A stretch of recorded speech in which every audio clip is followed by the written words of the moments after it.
তো শিরিক নেই, এই জন্য জায়গাটা আল্লাহ নিরাপত্তা দিয়ে দিয়েছেন। এমনকি আপনার বাবার খনিকেও যদি দেখেন আপনি মারতে পারবেন না। আপনি কথা বুঝতেছেন?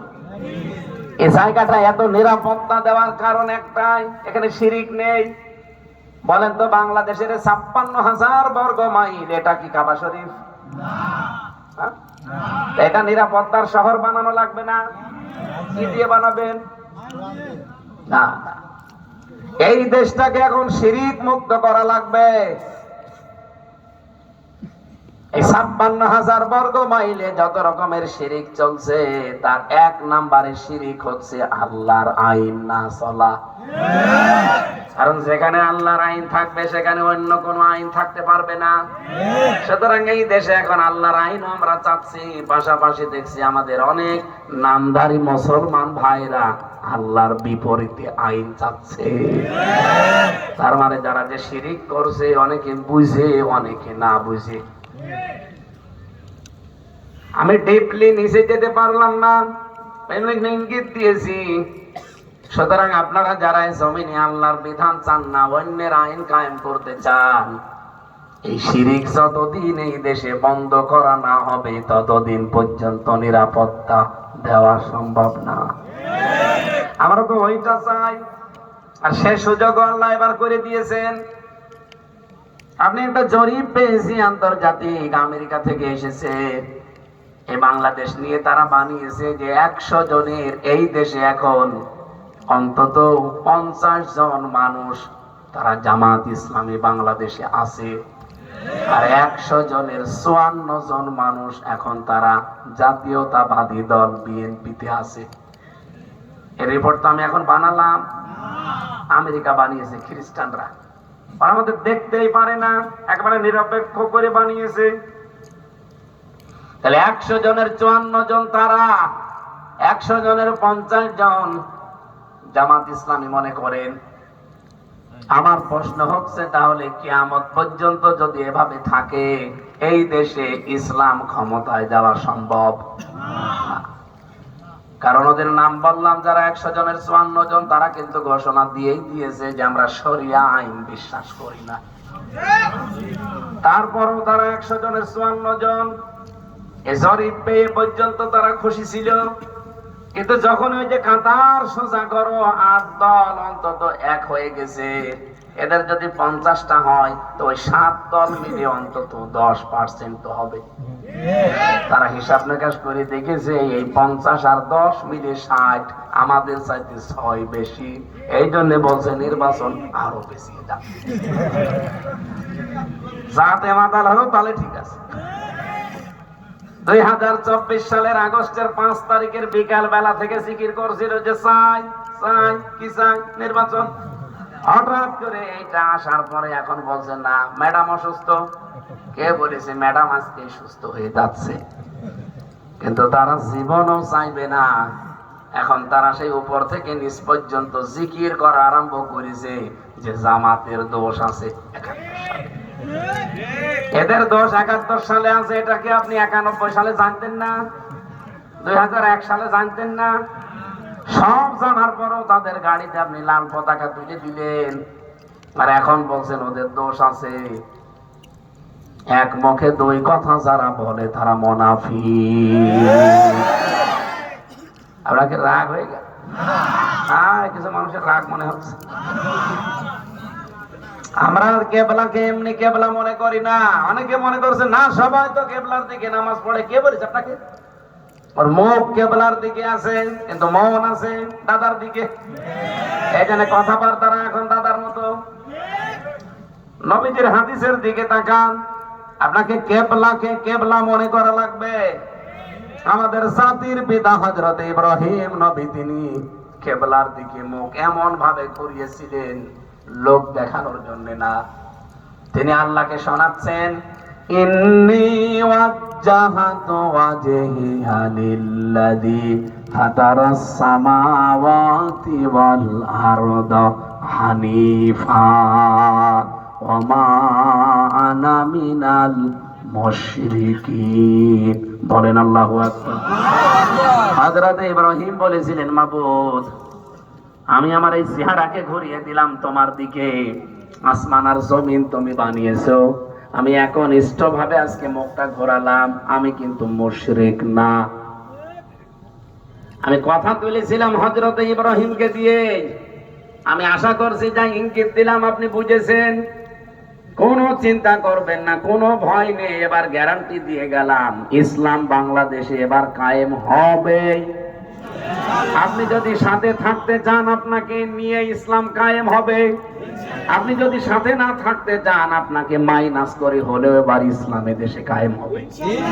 এখন আপনাকে ছেড়ে দিলাম, আপনি সাথে থাকবেন না পেছনে পড়ে থাকবেন? কারণ 100 জনের যেখানে 60 জন, আরো কিছু কিছু আসতেছে, শেষে 70 77 হয়ে যাবে। আর ওনাদের 100 জনের 54 জনে তো বাড়বে না, দিন যত যাবে কমতে থাকবে। ভয়তে আছে অনেকে, কারণ আমরা এই 15.5 মাসে দেখেছি যার একতলা বাড়ি ছিল না এখন তার 3 তলা বাড়ি হয়ে গেছে। কুমারখালী হয়তো বসতেন না, কুষ্টিয়ায় যান দেখবেন অনেক মানুষের কিচ্ছু ছিল না। এই জন্য আমি নির্বাচনে ঘোষণা দিয়েছি ইসলাম যদি এবার আসে 3 তলা বাড়ি আপনার হবে। ওই যে একতলা ছিল ওখান থেকে হাফ তলা হবে।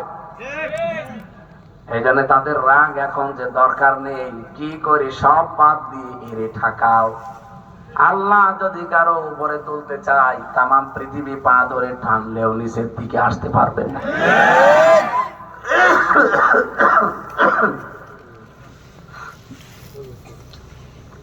তাহলে হামিম বলা হয় কোন বন্ধুকে, হাবিব বলা হয় কোন বন্ধুকে, খলিল বলা হয় কোন বন্ধুকে, সার বলা হয়, ওলি বলা হয়, সাদিক বলা হয়। এই সমস্ত বন্ধুর যে ক্যাটাগরি গুলো আছে, হামিম মানে অন্তরঙ্গ বন্ধু।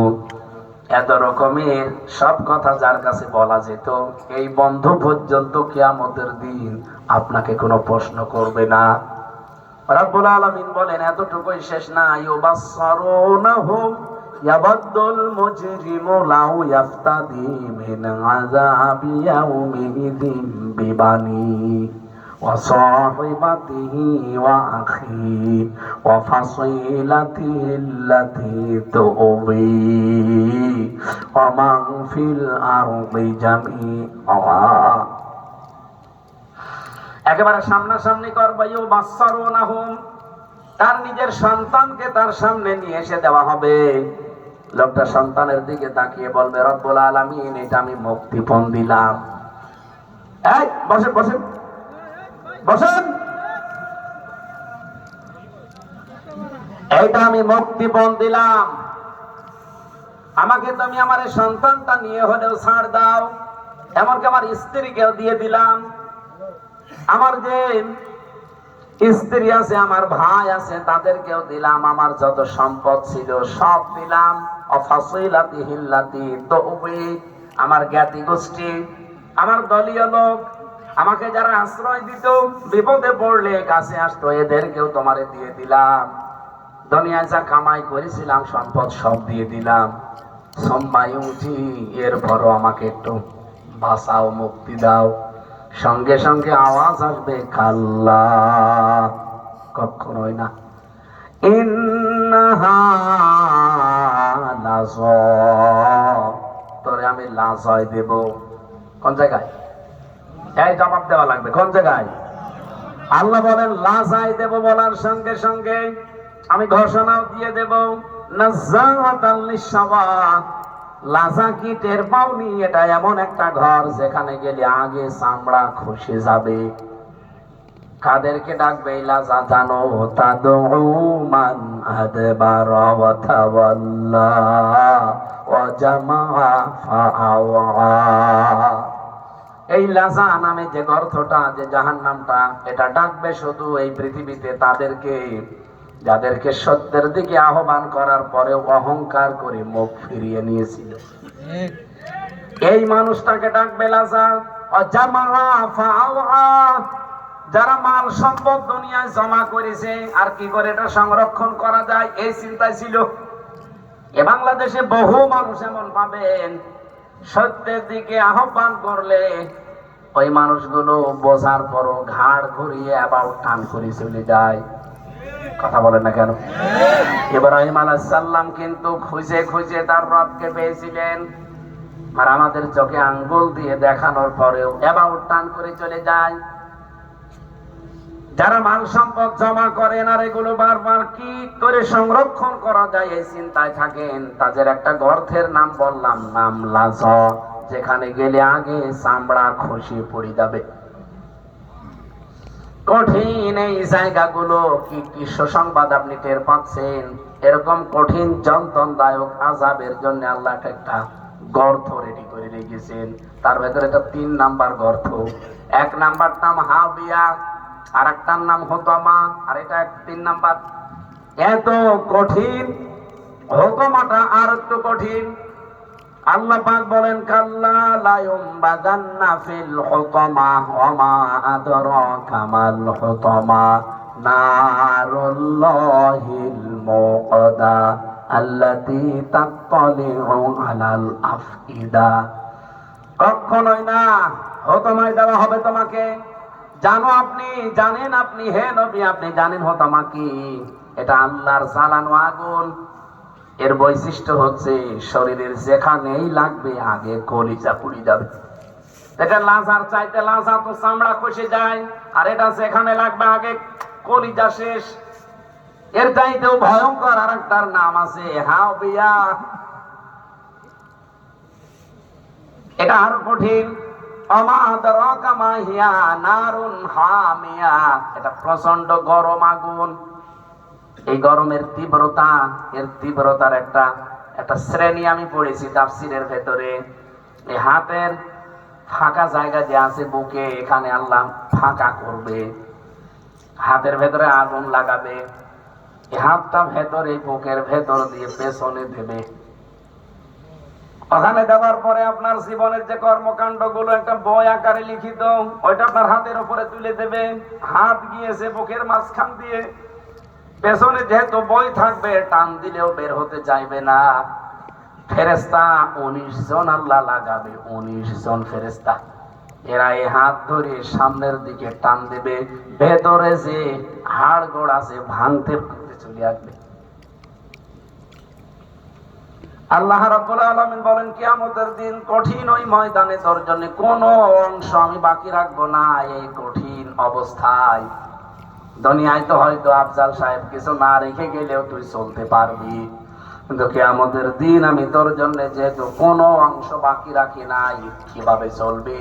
তোর মা, তোর সন্তান, তোর বাবা তোরে দেখলি পালাবে, অন্তরঙ্গ বন্ধু পর্যন্ত পালিয়ে দূরে চলে যাবে। এমনকি কেউ জিজ্ঞাসাও করবে না যে হামজা কেমন আছো, দেখা হবে কিন্তু দূরে চলে যাবে। আল্লাহ পাক বলেন, ফাইদা নুফিখা ফিস সূরি ফালা আনসাবা বাইনাহুম ইয়াওমাইযি ওয়ালা ইয়াতাসালুন। কিয়ামতে যে ফুৎকার দেওয়া হবে, এরপরে যত রকমের সম্পর্ক দুনিয়ায় আছে আল্লাহ সব কাট করে দেবে। নসবের বহু বচন আল্লাহ আনসাব দিয়েছেন। ও কুমার খালি বাঁশি, এই আয়াত আপনি যত দ্রুত বুঝবেন, অনুধাবন করবেন, মেনে চলতে পারবেন, তত তাড়াতাড়ি আপনার লাভ। পৃথিবীর এই জমিনটা কিন্তু পুরাটা ধোঁকা। আল্লাহ এভাবে সাজিয়ে দিয়েছেন, আমাল হায়াতুদ দুনিয়া ইল্লা মাতাউল গুরুর। পৃথিবীর এই জমিনটা পুরাটাই ধোঁকা, খেল তামাশা। আমার স্ত্রী আমাকে ভালোবাসে, আমি নিজে জানি। আল্লাহর কসম, ওকে আমি যদি এখন তালাক দিয়ে দেই, ও যৌতুকের টাকা আমার কাছে ফেরত চাবে, দেনমোহরের টাকা পর্যন্ত মাফ করবে না। যেই দিন তালাক দেবেন, ওই দিনের পর থেকে আপনার মতো ঘৃণিত মানুষের কাছে এই দেশে আর নেই। একটু আগেও যাকে আমি আব্বাসান বলে ডেকেছিলাম, শ্বশুর আব্বাকে, সকালবেলা ওনার মেয়েকে তালাক দিয়ে বিকালে যে বলে আব্বা কেমন আছে, বলবে কিসের বাপ, বাংলা গালি দেবে। কথা বলছে না। শাশুড়িকে যদি সকালবেলা ওনার মেয়েকে তালাক দিয়ে বিকালে বলি আম্মা ভালো আছেন, বলে কিসের আম্মা, আমি তোর ভাই। দুনিয়ার জীবনটা ঠিক আল্লাহ এভাবে সাজিয়েছেন। এই জন্যে কারো জন্যে কিছু করতে গিয়ে আমরা যেন এমন পাগলামি না করি আমার আখিরাত নষ্ট হয়ে যাচ্ছে। আমি কথা বোঝাতে পারিনি? এই যে উদাহরণ যেটা দিলাম, বলেন তো এটা বাস্তব কিনা? এত বড় আপন স্ত্রী মাত্র সকালে তালাক দিয়েছেন, বিকালে আপনি তার কাছে এই পৃথিবীর সবচাইতে ঘৃণিত মানুষ। এমনকি আপনার শালা শালি দোলা ভাই বলতে পাগল ছিল, সকালে বিকালে আপনাকে আর দোলা ভাই বলবে না, বলবে তাল বসায়াকার লয়াকার। উল্টো করে বলবে তারা এতদিন আপনি বলতেন। এটা আমি জেলে 3 বছর থেকে আরো বেশি অনুধাবন করতে পেরেছি। আজকে দিনের জন্য অ্যাক্টিভ ভাবে কাজ করার চেষ্টা করছি, এমনি না। বুঝে ফেলেছি যে দুনিয়ার জমিনটা আসলে পুরা ধোঁকা। আমার স্ত্রী, আমার সন্তানাদি, আমার সম্পদাদি, এমনকি আমার মা বাবা, পৃথিবীতে যা আছে সব আমার জন্য পরীক্ষা। আমি রিমান্ডে থাকাকালীন একটা হিন্দু অফিসার পেয়েছিলাম। ও মাঝে মাঝে রাত 2টার সময় আসতো আমার কাছে, বাড়ি রাজবাড়িতে গোয়ালন্দ। রাতের বেলা যেহেতু একা থাকতাম ওই ঘরের ভেতরে, মাটির নিচে আয়না ঘর, একা একা পাহারা দেওয়ার সময় আমারে বলতো, মাওলানা, আর একজন হিন্দু মানুষ, যে আপনারা এই দেশে যেভাবে ইসলাম মেনে চলেন, আপনাদের ইসলাম মানা আর অন্যান্য মুসলিম দেশের মানুষের ইসলাম মানা কিন্তু এক না। কিরকম? যেহেতু কেউ নেই, নিস্তব্ধ জায়গা, আমরা মাত্র 2 জন। বলছে আমি একটা মুসলমান দেশে গিয়েছিলাম, প্রায় 2 বছর ছিলাম। ওই যে মিশনে না কিসে যায়, 2 বছর থাকার পরে হোটেলে খাবার খেতাম, প্রতিনিয়ত খাবার খেতে যায় আসি, তাদের ভাষাও প্রায় আয়ত্ত করে ফেলেছি। যে ছেলেটা আমাকে রুটি দিয়ে যায়, তরকারি দিয়ে যায়, পানি দিয়ে যায়, আর আমি 2 বছর পরে একবার জিজ্ঞাসা করলাম যে তোমার এই যে বারবার ডাকে দিয়ে যায় কে? তোমার তো মনে হয় চেহারার সাথে একটা মিল আছে। দোকানদারের বলছে এটা আমার বাবা। বাবা মানে? আমি ওনার একমাত্র ছেলে, আমাকে হোটেল বয় বানিয়ে রেখেছে। হিন্দু অফিসার বলছে আমি আশ্চর্য হয়ে গেছি, কি একটা ছেলে আর এত বড় বিশাল হোটেলের মালিক, লোকটা নিজে বসে বসে টাকা গণনা করে আর ওরে বানিয়েছে হোটেল বয়। দোকানদারকে একদিন কৌতূহলে জিজ্ঞাসা করলাম, এটা আপনার ছেলে, কি বানিয়েছেন? কেন? আপনি ওকে লেখাপড়া শিখিয়ে মানুষের মতো মানুষ না করে হোটেল বয় বানিয়েছেন? উনি জিজ্ঞাসা করেছে ওনার ভাষা দিয়ে যে আপনার বাড়ি কোথায়? বাংলাদেশ। আপনাদের ওই এলাকার মানুষগুলোর ইসলাম বোঝা আর মানা আর আমাদের এই সমস্ত মুসলিম দেশের ইসলাম বোঝা আর মানা এক না।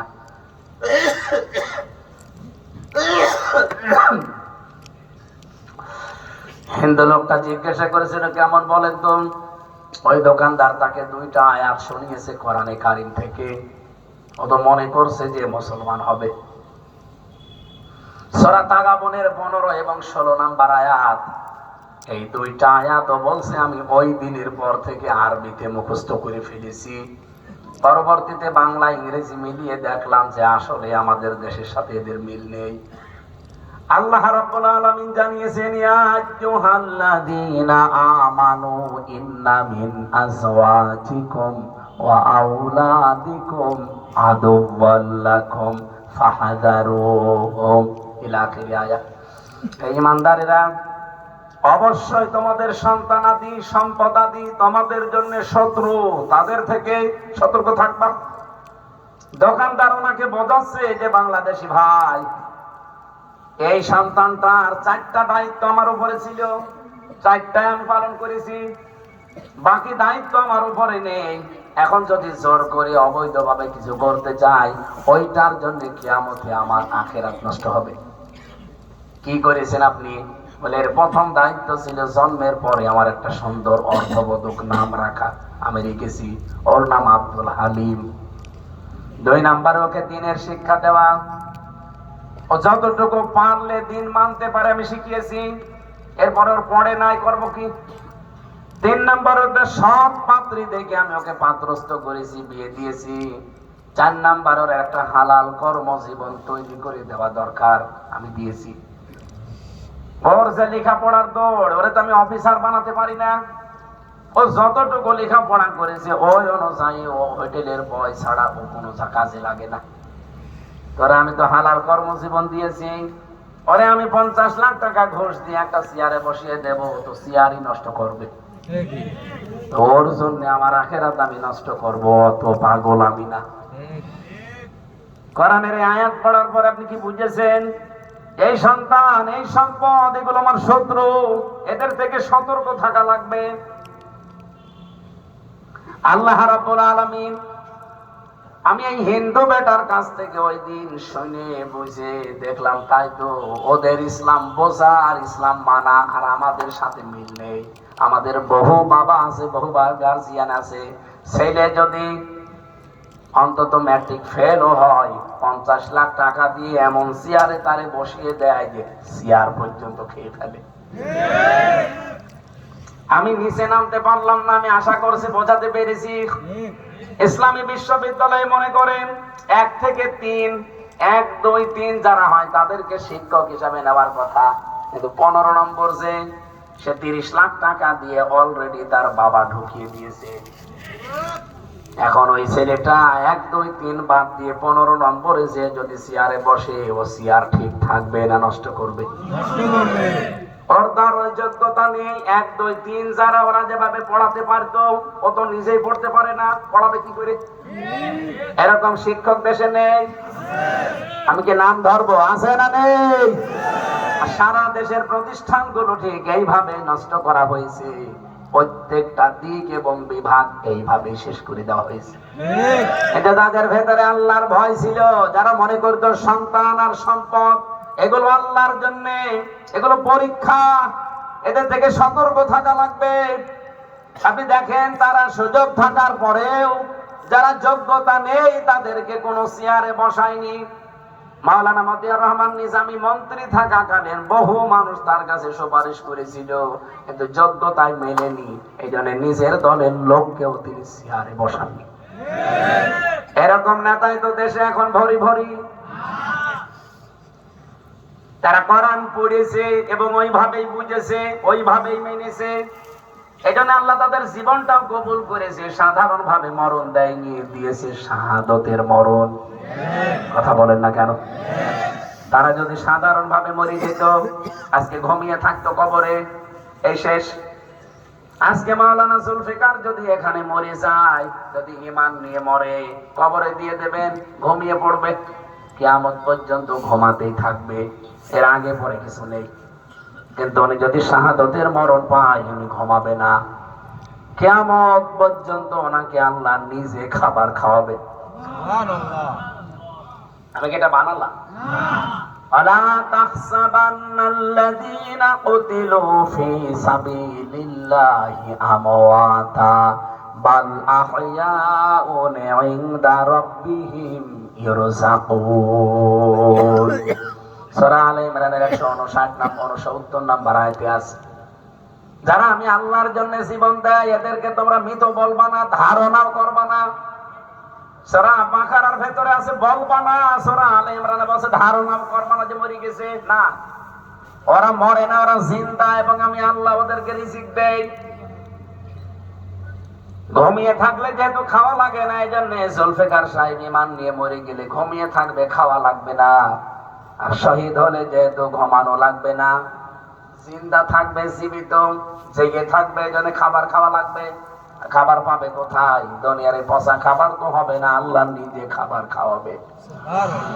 মাওলানা মতিয়ার রহমান নিজামী, আল্লামা সাইদি, এরা এমনিতেই মরে যেতে পারতো, ঘুমিয়ে পড়তো কবরে। আল্লাহ পাক তাদের সারা জীবনের মোনাজাত, আল্লাহুম্মা ইন্নী আসআলুকা শাহাদাতান ফি সাবিলিক। আমি সাইদি সাহেবের কণ্ঠে, আমার মনে হয় তার ইন্তেকালের, তার শহীদ হওয়ার 3 দিন আগে এই দোয়াটা শুনেছিলাম। হাসপাতালে আমি এক জায়গায় ছিলাম, আমাকে মাথায় হাত দিয়ে এই দোয়াটা উনি পড়ছিলেন, আল্লাহুম্মা ইন্নী আসআলুকা শাহাদাতান ফি সাবিলিক। হে আল্লাহ, সাধারণ ভাবে আমারে কোনোদিন মরণ দিও না, মরণ দিলে তুমি আমারে শাহাদাতের মরণ দিও। উনি তো এমনি মরে যেতে পারতেন, জালেমরা তাকে শহীদ করেছে। কথা বলেন না কেন? আর শহীদ হলে কি ঘুমায়? কি করে? জীবিত জিন্দা আল্লাহ নিজে খাওয়ায়। পৃথিবীর এই জমিনটা ঠিক এইভাবে যারা বুঝবে, আমার আল্লাহ তাদেরকে প্রতিদান হিসাবে সাধারণ মরণ না দিয়ে ওয়ায়াত্তাখিযা মিনকুম শুহাদা, তোমাদের ভেতরে কিছু মানুষকে আমি আল্লাহ সাধারণ মরণ না দিয়ে শাহাদতের মরণ দিয়ে তাদের জীবনটা ধন্য করি। কিয়ামত পর্যন্ত মাওলানা সাইদের জন্য, কিয়ামত পর্যন্ত মাওলানা নিজামের জন্য দোয়া হতেই থাকবে, কারণ তারা এমনি মারা যায়নি, শহীদ হয়েছে। এমনি এমনি শাহাদাতের মর্যাদা আল্লাহ তাদের দিয়েছেন না। শাহাদত পাওয়ার জন্য অনেক কাঠ খড়ি লাগে, মন তৈরি করা লাগে। আগে সব কিছু থেকে মন ত্যাগ করে যখন আল্লাহ দেখে যে না ঠিক আছে, তখন ওই মানুষকে সাধারণ মরণ না দিয়ে শাহাদতের মরণ দেয়। এদেশে আবু সাইদ কি কম ছিল? তার জীবনের মায়া ছিল না? কথা বলেন না কেন? তার দেওয়ালে পিঠ থেকে গিয়েছিল, লেখাপড়া করে সার্টিফিকেট অর্জন করে গর্ব কি? এত বড় বৈষম্যে শুধু আমি না, আমার মতো লক্ষ লক্ষ আবু সাইদ এই বৈষম্যের শিকার। দেখি আমার জীবনটা দিয়ে হলেও তাদেরকে মুক্ত করি। আল্লাহ তাকে এত পছন্দ করেছে, তার এটা সারা বিশ্বের কাছে আজকে পরিচিত করে দিয়েছে। এর জন্যই তো পরপর 2732 জন মানুষ পরপর জীবন দিয়ে চলে গেল। আপনি দেখেছেন কুষ্টিয়ারে কুমারখালীর মনে হয় ইয়ামেন নাকি না, গাড়ি থেকে যখন তাকে ফেলে দিয়েছে পুলিশের ওই গাড়ি থেকে, ও পর্যন্ত জীবিত ছিল। পৃথিবীর মানুষ এটা দেখে হতভম্ব হয়ে গেছে।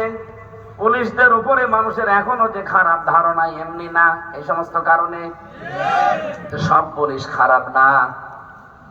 এই গোপালীদের কথা শুনে যে মানুষগুলো নষ্ট করে ফেলেছে নিজের জীবন এবং মানবতার জীবন, তারা জাতির কাছে এখনো কালার। আমি তো আমার রিমান্ডের অফিসার গুলো খুঁজি, অনবীক্ষণ যন্ত্র দিয়ে খুঁজি, পাই না।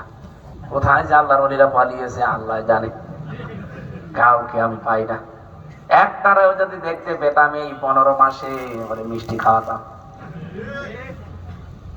কি করেছিল আমার সাথে, আমার এখনো পর্যন্ত শরীর শিউরে ওঠে। মানুষ এত গালি মুখস্থ করে। আমার নামে যাই হোক, আমার নামের আগে হাফেজ মাওলানা লেখা আছে, একটা আলেম লেখা আছে। আমার এই যেভাবে মা মাতালি তুলে গালি দিত, সাধারণ মানুষের সাথে কি আচরণ করেছে।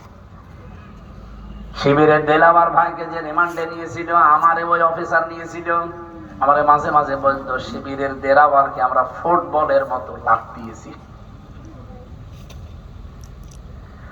কুমারখালীবাসী দুনিয়াতে অংশ না থাকলেও চলা যায় আত্মীয় স্বজনের কারণে। কিয়ামতের ওই কঠিন ময়দানে অংশ না থাকলে কিন্তু আপনি চলতে পারবেন না, কারণ আপনজনেরা সব আপনার হাত ছাড়া হয়ে যাবে। দেখলেই পালাবে। নাসব না দিয়ে আনসাব দিয়েছে, সব সম্পর্ক আল্লাহ কাট করে দেবে। এমনকি ওয়ালা ইয়াতাসালুন, আপনাকে সে জিজ্ঞাসাও করবে না যে আপনি কি আমার অমুক ভাই, আপনি কি আমার ছেলে, না বলবেও না। যেখানে আপনজনেরা সব কাট হয়ে চলে যায়, সেখানে নাকি কত মুরব্বী, কত পীর সাহেব তার মুরিদকে সুপারিশ করার জন্য এগিয়ে যাবে। এটা ডাহা মিথ্যা কথা। কিয়ামতের দিন আপনার পীর সাহেবকে আপনি পাবেন কোথায়? আপনি তো কিয়ামতে আল্লাহর কাছে যাবেন একা একা। কয়জন করে? কুল্লুহুম আতিহি ইয়াউমাল কিয়ামাতি ফারদা। কিয়ামতের দিন প্রতিটি মানুষ আল্লাহর সামনে দাঁড়াবে একা একা। এখানে নিজের হিসাব মিলান, আপনার কোনো অংশ বাকি থাকবে না। যদি 2টা কাজ দুনিয়ায় করে যান, এদিকে তাকান, আমরা আয়াত থেকে আজ প্রমাণ করে বাড়ি যাব। এই 2টা কাজ যদি দুনিয়ায় কারো জীবনে থাকে, 1 নাম্বার শাস্তি, তার আখিরাতে কোনো অংশ নেই। 2 নাম্বারে আল্লাহ নিজে তার সাথে কথা বলবেন না। 3 নাম্বারে আল্লাহ তার দিকে তাকাবে না। 4 নাম্বারে আল্লাহ তাকে পবিত্র করবে না।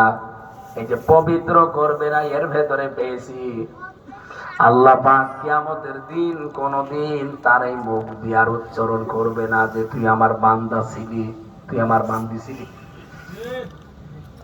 2টা কাজ আয়াতের ভেতরে আমরা পেলাম আজকে। এবার বলবো এই দুটা কাজ যদি আমাদের জীবনে কারো থাকে, আল্লাহ কিন্তু কিয়ামতের দিন, সে জুলফিকার হোক আর হামজা হোক, আল্লাহ কোনদিন আর উচ্চারণ করবে না যে জুলফিকার নামে আমার একটা বান্দা ছিল, হামজা নামে আমার একটা বান্দা ছিল, রহিমা নামে আমার একটা বান্দি ছিল। এটা আর কোনদিন আল্লাহ উচ্চারণ করবে না। এবার আসেন তো এই দুইটা কাজ দেখি। ইন্নাল্লাযীনা